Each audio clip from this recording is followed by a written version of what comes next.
Alright, well, here's a little update to my manual engine controls. I'm going to actually redo the entire thing, and I'd like to do a little update for how to do it with 1.47, which is pretty much the same as before, but now we've got another new plane to add, and I'm going to be able to make a slightly better video as well. So to start off with, we'll do the manual engine control takeoff sequence that I would use for this plane. And then we're going to try to take off. I spent a long time here trying to land with my bombs and my fuel still attached. I crashed so many times with this plane because it's so heavy. But here we go. We'll start the manual startup with engine order 3, 2, 4, 1. And then I will start, I'll test the engines in order 1, 2, 3, 4. And then I'll loop the control back together for all of them, and then we'll try to take off. First thing I do is turn off the controls for all the engines so I can turn them on separately.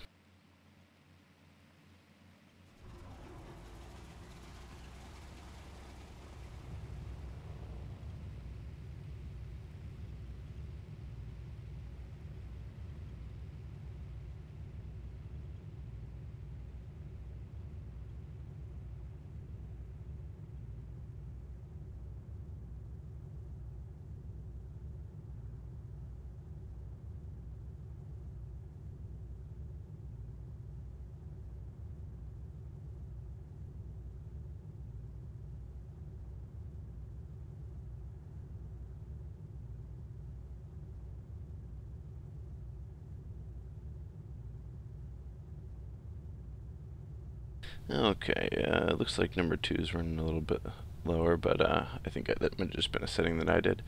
And I'll go ahead and test the power on each of them now while holding the brakes down. That's important.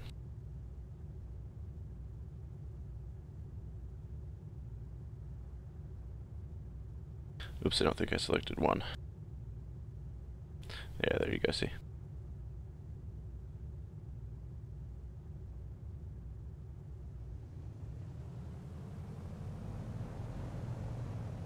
That's working.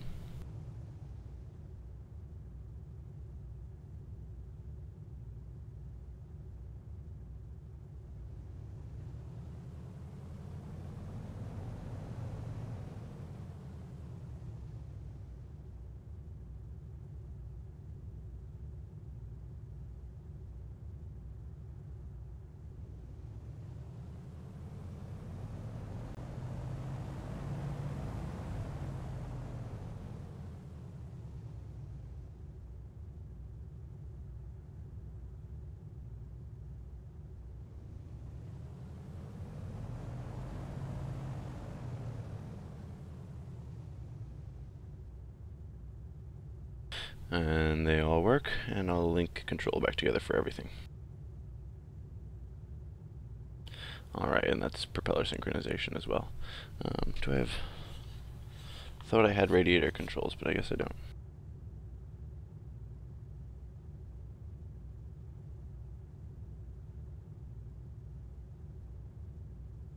Well, alrighty. Let's try to take off then.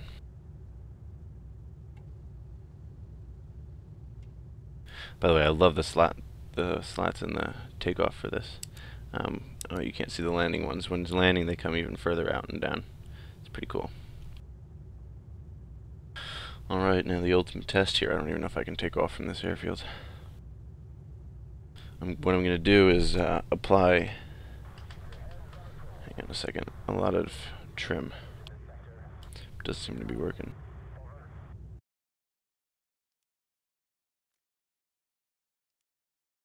I think that was why.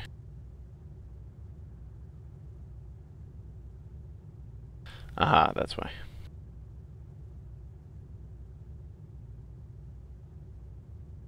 Okay, now I got everything back okay.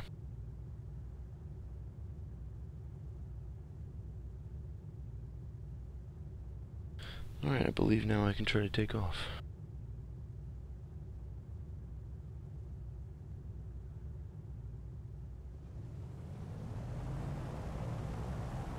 Anyway, I wanted to try some trim to get up in order to take off automatically, sort of, you know, without smashing my tail into the ground, which I know I want to do in this plane. but we'll see how it goes.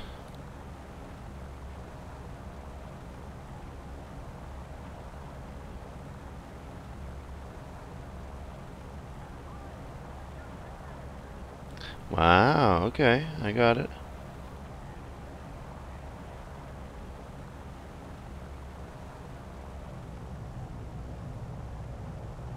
And immediately dial back away from that full engine power. You can't do that for very long, obviously.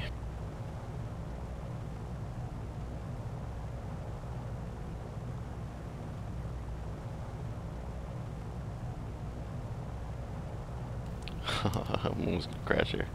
There we go. Alrighty. And that's your basic takeoff with this plane in the manual engine controls. I'm going to now open my radiators all the way throughout this climb. And that should hopefully help me cool off a little bit. Yeah, you can see it's already starting to cool off the engine.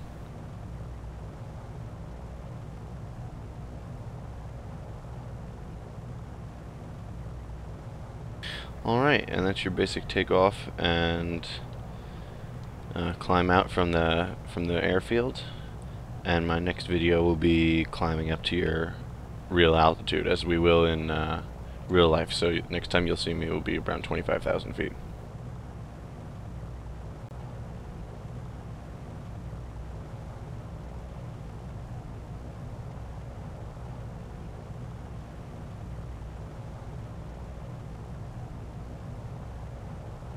Well, here we are up at, 30,000 feet. The thing's telling me to return to battlefield because I've let it climb by itself for a while. And I'm going to be turning around, and I'm going to try to get over my airfield, and I'll drop the ordnance on it. The 4,500 pound bombs.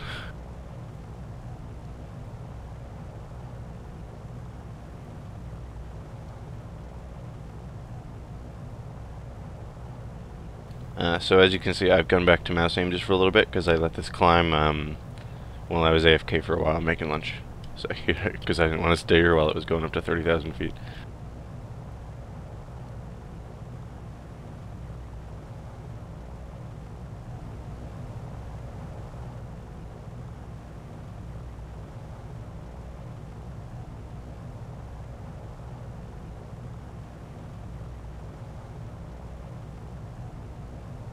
Alright, I'll let it fly there for a little bit.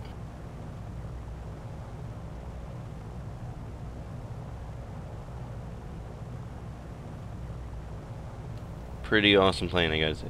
Sorry, that no armament on the aircraft thing. Every time I push the button to talk, it does that. So as you saw from the beginning of the video, I overheated the engines right away on the ground. But obviously, once I started getting up to altitude and using the proper engine settings, we were fine.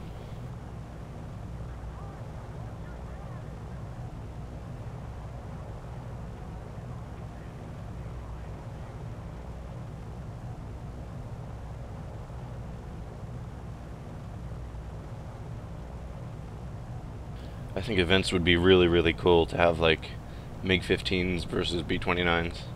And they'd have to scramble and climb up to us before we bombed out the base if they could. But theoretically, they should be able to. That's what the whole plane was designed to do. They built the MiG-15 specifically so it could kill this plane.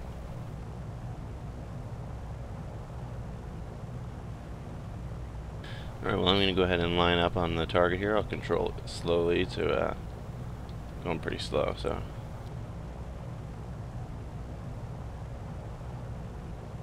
You know what, just for the sake of argument, let's see what my true airspeed is. 159 knots indicated airspeed. Hang on.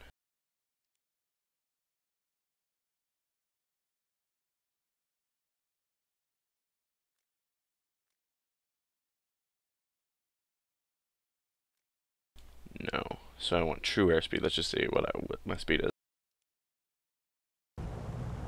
So I'm going almost 250. It's almost my ground speed, but that's not quite what ground speed means. But relative to a stationary observer is what the indicated airspeed is, and always faster at altitude. But I'm going to go back because you operate the plane based on the indicated airspeed.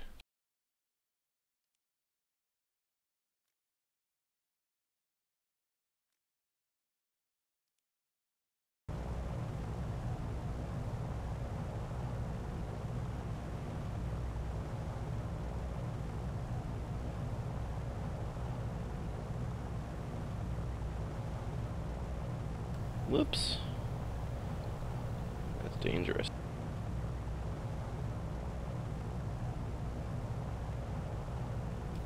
Okay, looks like I'm almost level with it there. Let's see what my bombardier has to say. Bombardier, I don't know why I say it like that. No, he's not ready yet.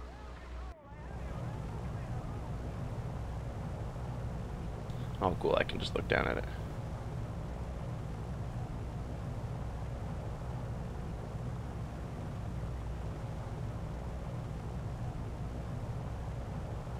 What's kind of interesting is that the accuracy isn't as good as at lower altitudes when you're up this high. Like when I'm at these extreme 32,000 foot altitudes, even when I'm at my level bombing like this plane would be doing, it's not quite accurate. So I have to shift a little bit to the left actually.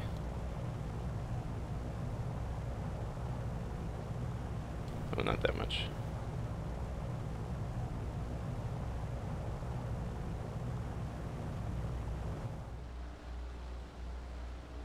And away they're going.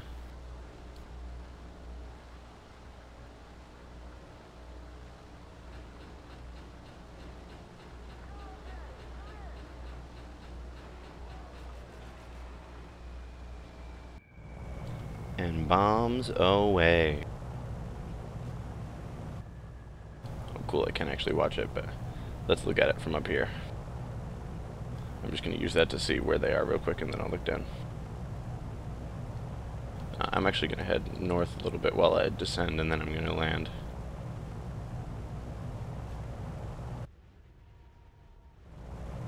Alright, well, let's see.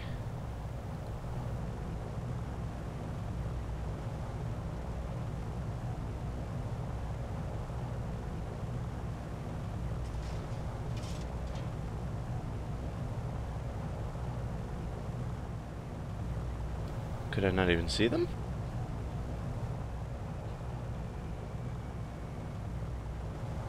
Well, maybe we're so high we couldn't even see the explosion. That's pretty funny.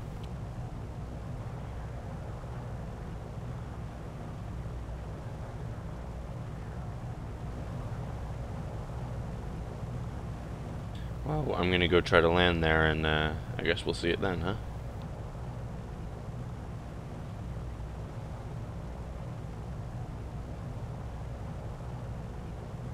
And for your descent with a big aircraft like this, well, normally you wouldn't have your bombs, but I generally cut the engine back to like 40 or 50% and just glide down 1,000, 1,500 feet per minute if you want to get crazy in this game. Normally you wouldn't do that in real life, you'd go like 500 feet or less.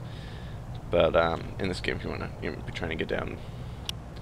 So I'll start this back up at, when I'm back down to, I guess, 10,000 feet or so, and then I'll go through some more manual engine controls, like operating on less engines, and I'll come into land on only one engine and see how that goes, because I've never tried that, so it's quite possible I'll die in this video. Just thought it'd be cool to show the contrails real quick.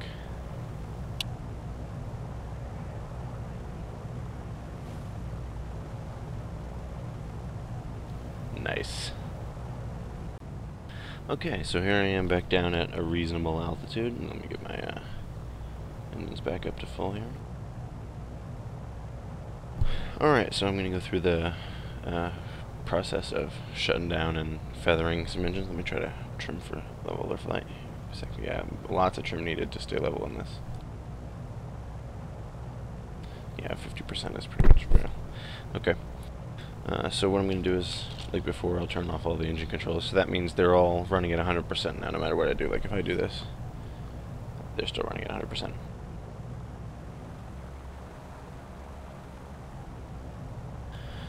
So, hang on, a little bit less. Alright, so what I'm going to do now is I'll shut down engine 3. Just imagine somebody's shooting at me, smoke coming out, I've got to shut it down. So, I'm going to go ahead and close the radiator on in here, throttle it all the way down, and before I turn it off, I'm going to add a little bit of trim this way, and then remove some of that elevator trim. Alright, now I can shut that down, shutting down engine 3.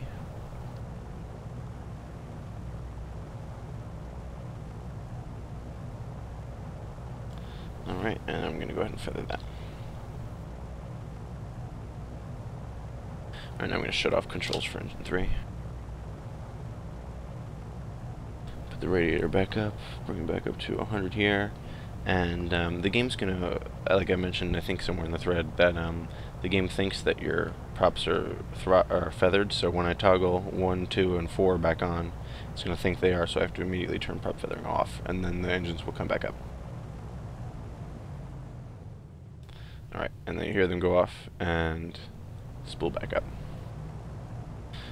If only it didn't work that way, right? But it does. So now I have control of these 3 and not engine number 3. So you can see I can throttle these down, and then that one's nice and feathered. If I go into a dive, it should actually start maybe spinning freely, because that's the idea of feathering, but maybe that's not modeled yet in this model. As you can see, the plane has pretty good characteristics, even when you're on one less engine, once you get the trimming done, you know.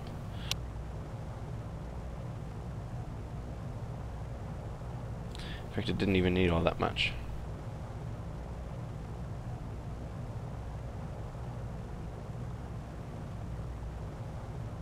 So now, just because I've never tried this before, let's see how she flies if I lose the engine on the right side as well, engine number 4. That would necessitate that I don't turn to the right ever and only turn into the good engines. And I think there's some other video with one of my planes where I turn into the bad engine, and it's not a good idea. So let's turn off controls for 1 and 2. Actually, sorry, no. I'm going to throttle it up first. Let's get them going to 100. Alright, now I turn off 1 and 2. And then on engine number 4, we can close the radiator. And we'll close throttle. Yep. Let me start trimming right away.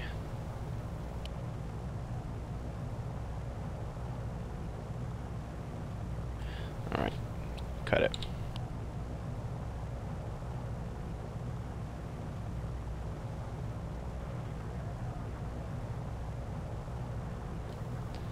Not bad, right? Alright, turn off engine number 4, and now same scenario as earlier.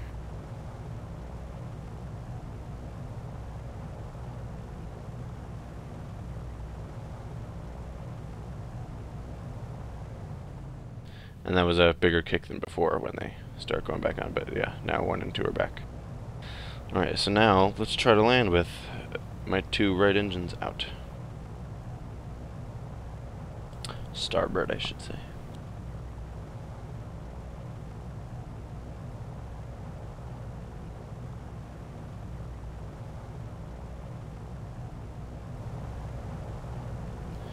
There's the airfield back there, okay. And I'm definitely not going to do it now, but you do not want to be turning into the right side. You'll want to flip over or something. Maybe it's not modeled yet in this plane, but in real life it's like that, and in a lot of the 2-engine planes you'll notice that.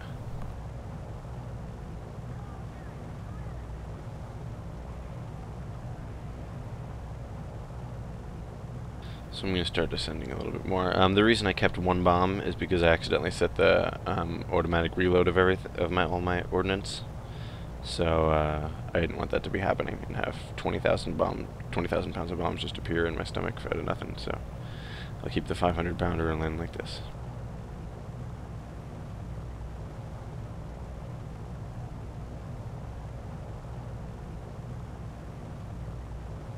Funnily enough, it has pretty decent characteristics, even when on less than ideal engine situations.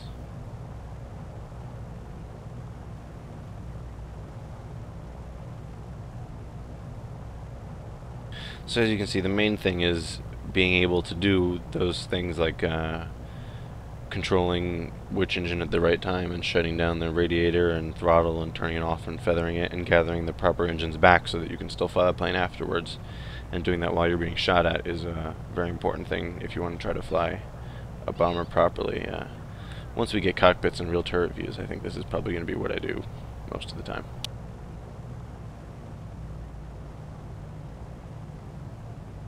Just realized I was going faster than I wanted to be, so I'm going to coast down here and get a little lower.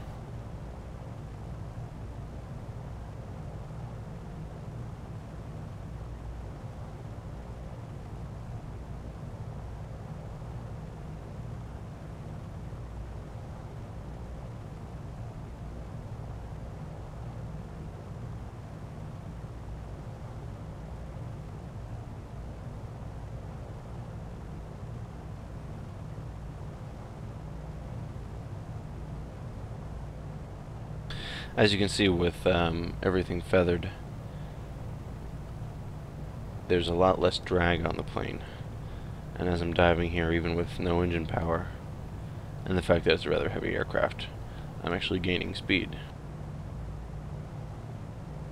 So I'm going to have to actually go under the glide slope that I would normally try to go under, and you wouldn't want to do this in real life because, you know, there's a chance of losing the engines, and I don't necessarily have the power to do something like this. But I'm going to go underneath the glide slope and try to bleed off some of this speed.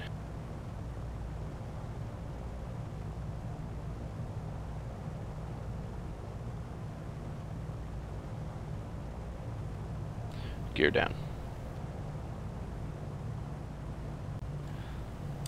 Flaps down. Landing flaps. I forgot to mention I had combat flaps on earlier because I wanted to generate extra lift while I had these engines out, but I actually didn't end up needing it. So one of the things I noticed that this plane has a lot of lift and will want to not go down when you tell it to.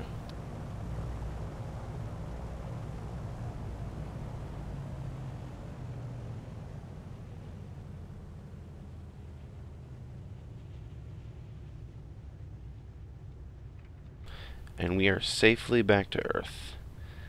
Assuming I can actually stop. Let's hope I can do that. I'm just going to raise the flaps here.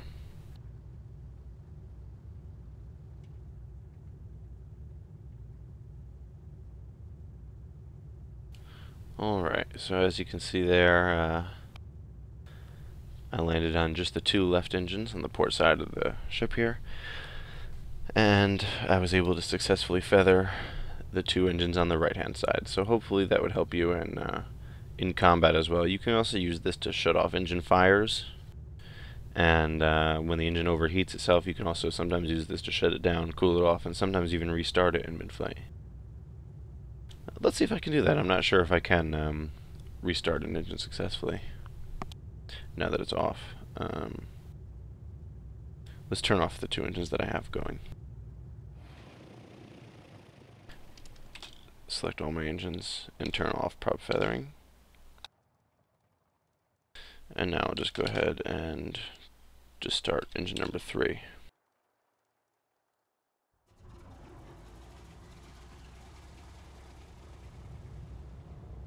Yeah, see, you can successfully restart the engine. This is the same one I shut down earlier. So, yeah, theoretically this could help you in a lot of situations in any kind of real-life battles. And hopefully it'll help people use manual engine controls and just add those little complexities to the game that make it, you know, just that much more fun to try to play. Well, anyway, hopefully that helped, and there's obviously a lot more information in the thread that that's underneath the video here that should help you a lot more. So there you go.